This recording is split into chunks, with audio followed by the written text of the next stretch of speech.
د شریعت غږ راډیو درنو او قدرمن اوریدونکو السلام علیکم ورحمت الله وبرکاته. په دې هیله یم چې ټول به روغ جوړ اوسئ او د صحت جامې به مو پر تن وي.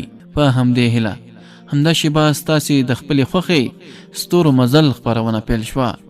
د نن خپرونې کوربه مو بیا هم د تل په څېر زه عمران الدین نیکمل یم. درنو او قدرمن اوریدونکو، نن درته د ستور مزل په خپرونه کې د سلطان نورالدین محمود زنګي د داستان یا ناول 13مه برخه دراوړم. خو وړاندې له دې چې د 13مې برخې د نشر ور پرانیزم، لومړی ورځمه د تېرې برخې وروستۍ جملې او کلمات دراوړم چې تېره 29مه برخه په کومو جملو او کلماتو پای ته رسېدلې وه. خو درنو او قدرمن اوریدونکو، یوه هیله ورزو له تاسې هم لرم چې دا خپرونه راسره د نور خپرونو په څېر تر پایه پورې واورئ او ما یوازې پرې نږدئ.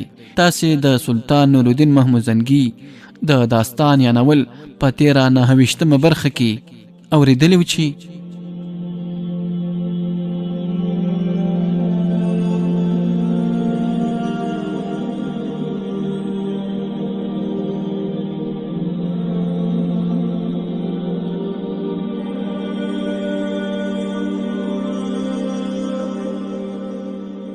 زرتاج نوره هم ویلی شوی وه. وی ویل: دا ته څه وایه عامره؟ نیغ ودرېږه، هسې نه چې مامې مې راشي. سوګند وکړه چې اوس به دوکه نه راکوې. سوګند کوم چې پس له دې به هیڅ کله هم دوکه در نه کړم. سوګند یاد کړه عامره چې ما به بې وفا نه ګڼې. زه سوګند یادوم چې تا به بې وفا نه ګړم. امیر غربي داسې مینه ورسره وښودله چې زرتاج نوره هم د شرم نه ډوبه شوې وه. سر یې ښکته کړ. خبره یوه وي، خو د محبت څرګندونو ژبه او د محبت د پیلېدو خبرې نور څه. په هرې خبره جګړه، بیا خفګان او بیا جګړه. ورځ همداسې تېرېږي، نه کوم غم وي او نه درد. قاهرې ته د تللو نه د ملک شادر اوس 6 میاشتې تېرې شوې وې. په دې دوران کې د زرتاجي او عامر ترمنځ د محبت مزي ډېر وغځېدل. هغوی یو بل ته نور هم ورنږدې شول. خو په قاهره کې د ملک شادر او داروغه درغام ترمنځ واټن ورځ په ورځ زیاتېده. او بیا داسې وخت هم راغی چې دواړه په څرګنده توګه یو د بل په مقابل کې ودرېدل. که څه هم د دمشق او مصر ترمنځ د عیسوي ریاستونو یو پټۍ پرته وه، خو د دې مقصد دا نه و چې د دمشق تاجران نورالدین زنګي چې د شرق د سلطان په نامه شهرت موندلی و د مصر د حالاتو نه بې خبره وي. د هغه لارې نه چې نورالدین زنګي عیسوي ریاستونه تر خپلې دبدبې لاندې راوستلي و، نو د همغې له مخې په مسلمانانو کې دا هیله را څرګنده شوې وه چې نورالدین زنګي به د خپل پلار عمادالدین زنګي په څېر د عیسویانو په خلاف جهاد جاری وساتي. عباسي خلیفه په همدې خوشحالۍ کې نورالدین زنګي ته د خلات او د حلب او دمشق د سلطان پروانه ورکړې وه. د بغداد خلیفه سلطان ته دا خبره هم را لېږلې و چې د مصر د سلطان په لور توجه وکړي، ځکه چې هلته حالات ورځ په ورځ خرابېږي او صدراعظمي ورځ تر بلې نه پاتې کېږي. د مصري عیسویانو اغېز ورځ په ورځ زیاتېږي.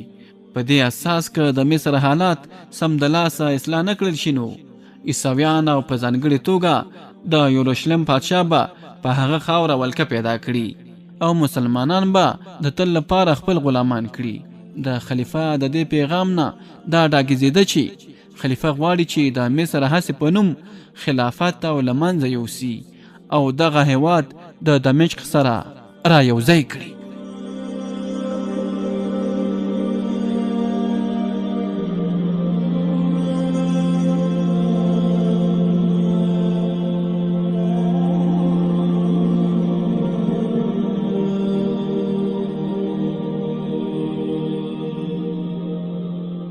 درنو اوریدونکو، تاسې واورېدل چې 13مه برخه په کومو جملو او کومو کلماتو پای ته رسېدلې وه. 13مې برخې ته له دې جملې څخه دوام ورکوو. د سلطان نورالدین په زړه کې هم دا خبره د څه مودې راهیسې ګرځېده، خو هغه په دې پوهېده چې د یورشلیم بادشاه د مصر خلیفه دی او د یورشلیم ریاست د مصر او دمشق ترمنځ خنډ ګرځېدلی. په دې اساس په مصر باندې په حمله کولو نه مخته د یورشلیم بادشاه سره جنگ اړین وي. خو د یورشلیم بادشاه هم ځان ته نه و، بلکې تر شا یې ټولې سوي ریاستونه په پوره ځواک سره ولاړ وو. همدا حالات و چې سلطان نورالدین زنګي په مصر باندې د حمله کولو څخه ځان ساته. هغه کتل چې د مصریانو کورنیو جنګونو عیسویانو ته دا فرصت په لاس ورکړی دی چې هغوی به یوه ورځ په ټول مصر باندې ولکه کوي. سلطان ته دا خبره هم د زغم وړ نه وه چې مصري حکومت دی د یوې رفاهي اسلامي ریاست فاطمي خلافت دعوه کوونکی دی. د یورشلیم عیسویانو ته کلنی خراج ورکړي. په دې اړه به یې د فکر کولو سره سم سر د شرم نه ټیټېده. څو ورځې مخته چې په مصر کې کوم انقلاب راغلی، بازګشت په دمشق کې هم راڅرګند شو. د مصر صدر اعظم ملک صالح یوازې 1 کال تیر کړی و، خو هغه یې وواژه. د هغه وروسته د هغه زوی ظریف وزیر وټاکل شو، خو هغه هم 1 کال حکومت ونه شو کولی او د ملک شادر په لاسو ووژل شو. ملک شادر هم ډیر مکار او چالاک انسان و، خو د هغه او دغه د داروغه دورغام ترمنځ هم نه چلیده او په دې توګه مصر د یو نوي انقلاب په لور روانو. د سلطان نورالدین زنګي جاسوسانو په پرله پسې توګه هغه ته د مصر خبرونه را رسول. نه یوازې د ملک شادر په اړه سلطان ته خبر ورکاوه، بلکې د دورغام په غونډه کې به د سلطان نورالدین زنګي جاسوسان هم کېناستل. دی جاسوسانو خپل ځانونه د یورشلیم د پادشاه نمایندگان ګڼل. په دې خاطر به دورغام هغوی خپل محفلونو ته رابلل. هغوی غوښتل چې د کوم متوقع انقلاب نه مخته د یورشلیم د پادشاه ملاتړ ترلاسه کړي، خو ترڅو پر راتلونکي کې ورته کومه ستونزه مخته رانشي.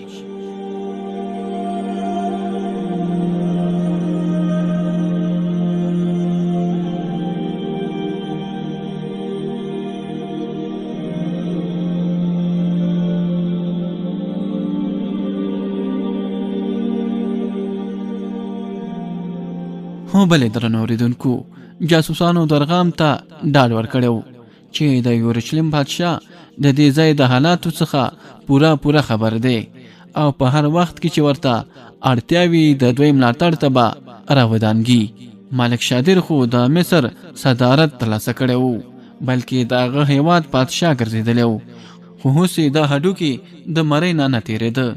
هغه د دورغام د وفادارۍ د اخیستو ډېرې هڅې وکړي، خو درغام یې په لاس نه ورته. ملک شادر غوښتل هغه د سیاسي رشوت له لارې آرام کړي، خو هغې هم منفي اغېز وکړ. هغه څو ځله هوډ وکړ چې د مصر دغه د عظیمي وزارت پرېږدي او په پوره چوپتیا سره بیرته سعودیت ته ولاړ شي، ترڅو همالته په آرام سره خپل ولایت وکړي. خو لکه چې ویل کېږي د واکمنۍ نشه په ډېر مشکل سره له منځه ځي. ملک شادر غوښتل چې دا لوبه پرېږدي، خو لوبې هغه نه پرېښوده. دورغام دومره د اصرارو ډکو چې هیڅ خبره یې نه راڅرګندېده او هیڅوک پرې نه پوهېدل چې په زړه کې څه دي او هغه څه ډول ملک شادر په خپل چال کې لوبوي. اخر داسې وخت هم راغی چې د دورغام د ویرې د شپې خوب والوت. تر دې وخته پورې د هغه له لاسه څو بې ګناه انسانان په دار وځړول شول. په حکومت کې به په داسې خبرو چا غوږ هم نه ګراوه. خو ملک شادر د یوې نامعلومې ویرې څخه چې هغه د دورغام څخه ویره وه دومره اندېښمن شوی و چې اوس ورته خپل ډېر نږدې دوست هم دښمن معلومېده. اخر یو علاج پیدا کړ او هغه دا چې د سعید څخه خپل کوچنیان راوغواړي، ترڅو د هغوی په شتون کې زړه له غمونو څخه بېغمه شي. هغه ته دا محسوسېدله چې د خپلو ترمنځ به لږ څه آرام ورته پیدا شي. ملک شادر امیر ته خپل یو کس ورولېږه او دا پیغام یې ورکړ چې ټول قاهرې ته راشي. کله چې امیر د کورنۍ غړو ته دا خبر واورول شو، نو په هغوی کې نوی پسرلی راغی. د ټولو مخونه روښانه شول. زرتاج ته د قاهرې تلل د ډېرې خوشحالۍ سبب ګرځېدل. هغه په ټول کور کې په ټوپونو ګرځېدله. عامر ورته ورغږ کړ، ستا د زړه مراد پوره شو، اوس نو خوشحاله اوسه که څنګه؟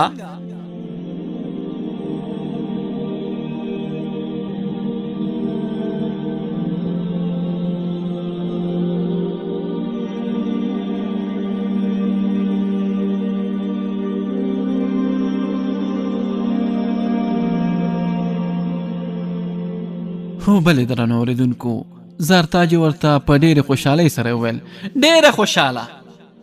د چا زړه نه غواړي چې لوی ښارونو ته ولاړ شي؟ ما خو تر اوسه د قاهرې یوازې نوم اورېدلی، مګر په سترګو مې لیدلی هم نه دی.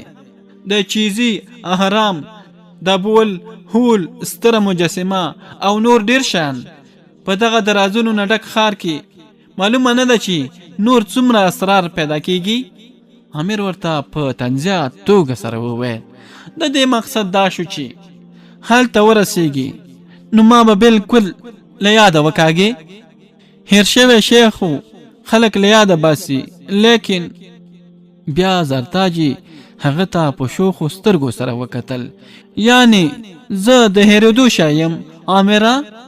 دا خو ته د خپل زړه څخه وپوښته. که چیرې ستا زړه زما د هېرولو اراده ولري نو دا په زړه پورې مکالمه جاري وه چې د عامر خور د خپل کوټې نه راووتله. خور یې ترې په حیرانتیا سره وپوښتل، عامره ته لا تر اوسه دلته یې؟ زه د خپل اړخه بالکل تیاره یم. عامر غربي ورته په خندا کې وویل، زه خو بیکاره نه یم ناست خور جانې، زه هم تیار یم، ګاډۍ به همدا اوس راورسیږي. خو زرتاج داسې ناسته ده چې لکه قاهرې ته چې هیڅ د تللو اراده نه لري. خور عامر غربي ته په غوسه شو، هغه به څنګه تیار شي ته چې کومې خبرې راسپړې؟ عامر غربي ملامتیا پر هغې ورواچوله او خپل ځان یې خوندي لوري ته کړ. ویې ویل، خبرې خو دا کوي خورجانې، دې پوښتنه کوي چې د ابوالهول لوړوالی څومره دی، د مصر اهرام د کومې خاورې څخه جوړ شوی، او همداسې نورې پوښتنې. خور یې په مصنوي توګه په عامر غوسه شوه. ویې ویل، ورشه وګوره چې ګاډۍ ولې تر اوسه نه ده راغلې. عامر په داسې حال کې چې په تیزو سترګو یې زرتاج ته کتل بیرون ولاړ.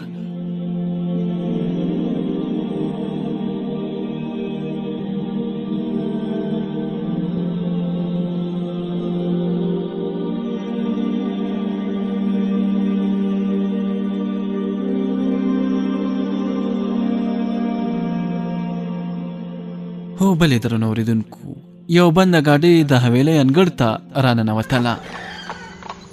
په دې کې یوازې هماغه ضروري سامانونه کېښودل.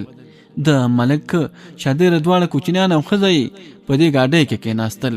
امیر غربي هم ګاډۍ ته ور وخوت او د قاهرې په لوري حرکت وکړ. ګاډۍ چلونکي د ملک شادره پخوانی نمک خور و. امیر ورسره خبرې کولې او مخکې روانو، خو د ګاډۍ چلونکی چوپ او یوازې په هو او نه امیر ته ځواب وایه. امیر غربي 2-3 ځلې مخکې قاهرې ته راغلی و او اوس یې د قاهرې د صفتونو قصیدې پیل کړې وې، خو د ګاډۍ د چلونکي د مخ څخه څرګندېده چې د امیر خبرې پرې ښې نه لګېږي او یوازې په تکلیف سره ورته د هو او یا نه ځواب ورکوي. اخیر ګاډۍ چلونکي امیر ته مخ کړ او ورته ویل، شاهزاده ته د کومې قاهرې صفت کوي؟ هر ورځ جنګونو او شخړو خو د هغې ښار ټول مخ بدل کړی دی، ټول ښار د جنگ میدان ګرځېدلی دی، ورور د ورور دښمن دی. امیر غربي په ډېره حیرانتیا سره ګاډۍ چلونکي ته وکتل. که څه هم د هغه په لهجه کې تریخوالی و، خو خبرې دومره په اعتماد سره وي چې امیر یې په خبرو باور وکړ. هغې د ګاډۍ چلونکي د خبرو تریخوالی یوې لوري ته کړ او ویل، شاید ستا خبره صحیح وي. ما د هغې قاهرې خبره کوله چې د امن و امان په ورځو کې مې کتلې وه. اوس چې ته د جنگ میدان ګڼې نو دا به صحیح وي، خو پرون چې ملک ورور کوم کس دلته رالیږلی و هغه خو موږ ته داسې کومه خبره ونه کړه.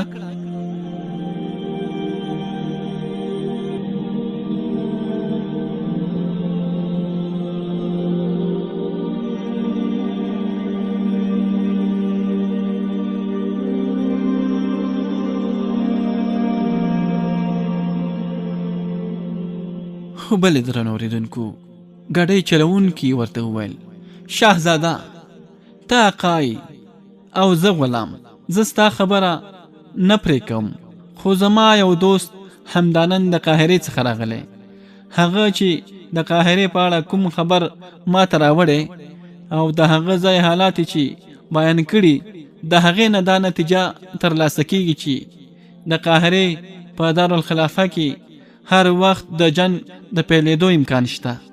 امیر ترې وپوښتل آیا کوم بیرونی ځواک قاهره کلابنده کړې ده؟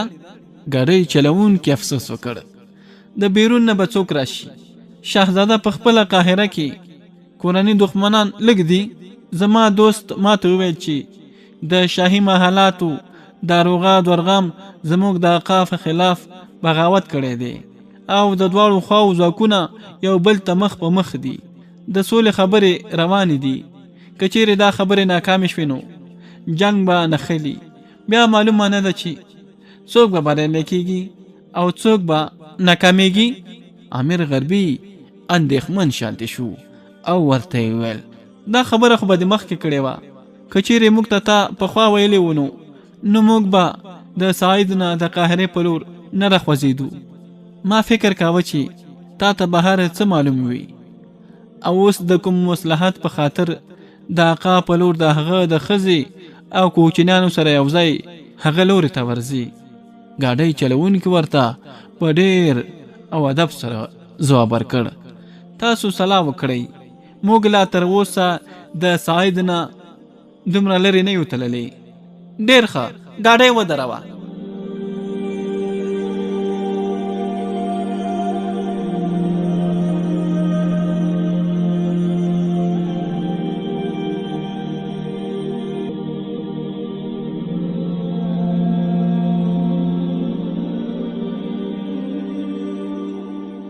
ګاډۍ د یوې جټکې سره ودرېده. په ګاډۍ کې ناست خلک ورخطا شول. په همدې وخت کې امیر د پردې نه سر وردننه کړ. خور جانې د قاهرې د تازه حالاتو په اړه یو تازه خبر راغلی دی. بیا امیر چې د ګاډۍ د چلوونکي د خولې څخه څه اورېدلي وو هغه یې په همغه توګه خپلې خور ته بیان کړ. د شادر کوچنیان واړه وو او په دې خبرو نه پوهېدل، خو د ملک شادر ښځه او خورزۍ د دې خبرو په اورېدو سره ډېرې اندېښمنې شوې. داسې شوې لکه چې مار چې خوړلې وي. کله چې د هغوی چوپتیا ډېره اوږده شوه نو امیر ورته وویل خور جانې دا د چوپتیا وخت نه دی، ګاډۍ د لارې په سر ولاړه ده، موږ باید ژر تر ژره کومه پرېکړه وکړو.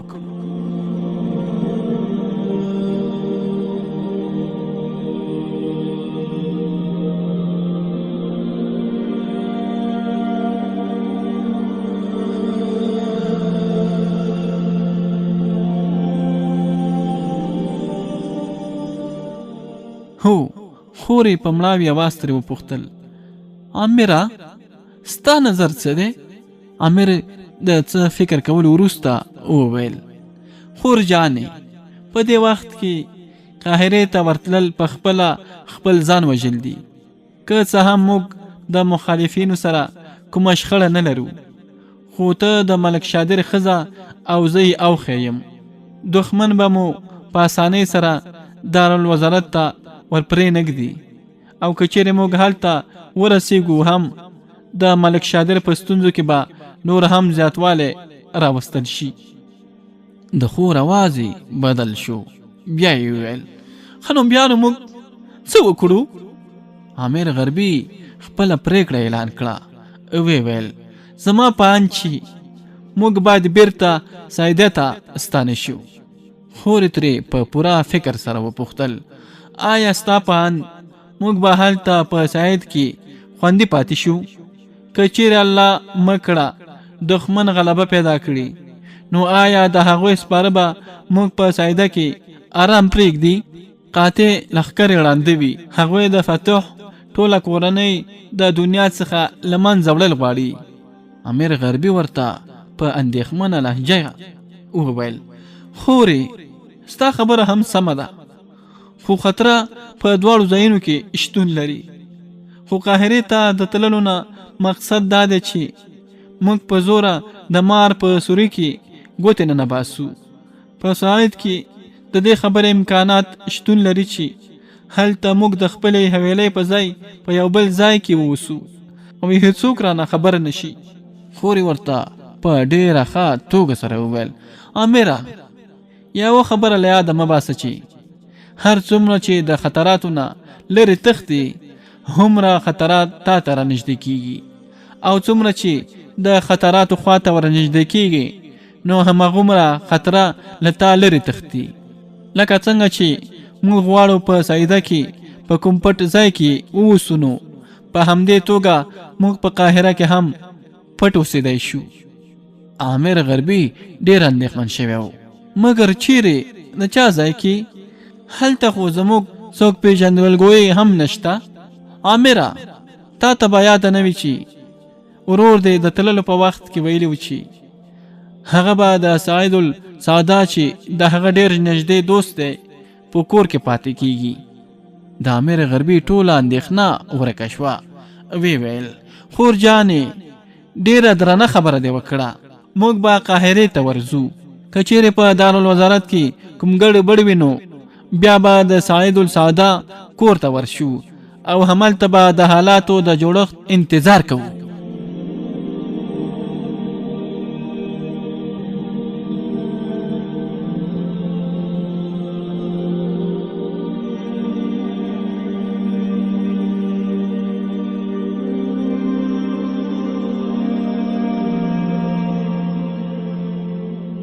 بند ګاډۍ مخ ته تلل پیل کړل.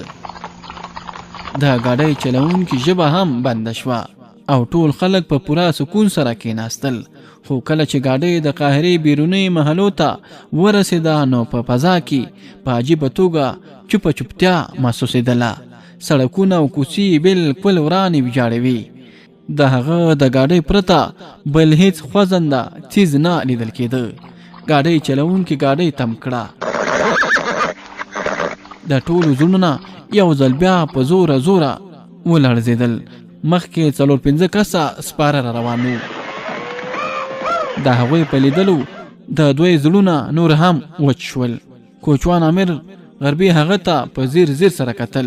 بیا یې وویل شهزاده ما ته څه حکم دی؟ امیر ورته وویل ستا مشوره څه ده؟ آیا موږ د دارالوزارت په لور ولاړ شو او که د سعید السعاده د کور په لور؟ ګاډیبان د امیر څخه وپوښتل سعید السعاده څوک دی او کور چیرته دی؟ امیر له ځانه سره وبسېده. وی ویل داسې ښکاري چې دی د هغه ځایه ځي ځکه خبر نه دی. امیر ورته په پوره وضاحت ورکړ د ورور جان دوست دی، ډېر معقول انسان دی، په هغه پوره باور کېدی شي. هغه به هرومرو کوم ستر شخصیت وي. زه به همدا اوس له چا څخه وپوښتم. ګاډیبان د ګاډۍ څخه کوز شو. د امیر د سترګو څخه د ویرې او اندېښنې څرک راووت. وی ویل هسې نه چې موږ په کوم مشکل کې پرې نه وځو. تاسو فکر مه کوئ، زه به همدا اوس د هغو سپرو څخه په دې اړه پوره معلومات ترلاسه کړم. ګاډیبان بیا ورکته شو. سپاره راغلل او د ګاډۍ تر څنګ ودرېدل او په ډېر اطمینان سره یې ترې وپوښتل ولې په ښار کې دومره چوپه چوپتیا ده؟ نه کوم ګاډۍ چلیږي او نه کوم پیدا تر سترګو کېږي. سپرو په خپل منځونو کې یو بل ته وکتل او بیا یې وویل په ګاډۍ کې زنانه سپرې دي؟ ګاډیبان ورته د سر په خوځولو سره وویل هو 4 سپرلۍ دي، 2 ښځې او 2 کوچنیان. سپرو لهجه لږ څه سخته وه. وی ویل د چا ځای ته ورځئ؟ امیر غوښتل چې څه ووایي. ګاډیبان داسې ځواب ووایي چې یوه پوښتنه هم په کې شامله وه. جناب، تاسو ما ته ویلی شئ چې د سعید السعاده د کور لاره کومې خواته ده؟ د پخوا په څېر د سپرو ترمنځ یو ځل بیا اشارې پیل شوې.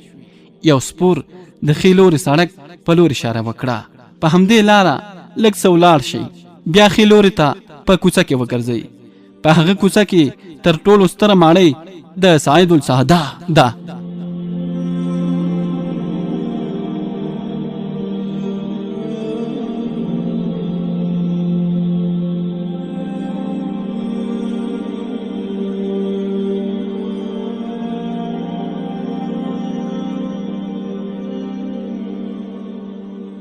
د شریعت غږ راډیو درنو او قدرمنو او زړه ته راتېرو اورېدونکو، دا وه د سلطان نورالدین محمود زنګي د داستان یا ناول 13مه برخه. دا چې په راتلونکې برخه کې به له کومو پیښو او موضوعاتو سره مخ شو. د ملک شادر کورنۍ به د هغې تر څنګ ورورسېږي او که نه، همدا او دې ته ورته پوښتنې به په راتلونکې 13مه برخه کې ځواب شي. په همدې ځای درنه زه ایمن الدین نیکمل اجازه غواړم. تاسې چې هر چېرته هستئ خوشحاله او سوکاله ژوند ولرئ، خو موږ در سره هم په دعاو کې یاد ساتئ. الله مو مل، ښه وختونه ولرئ.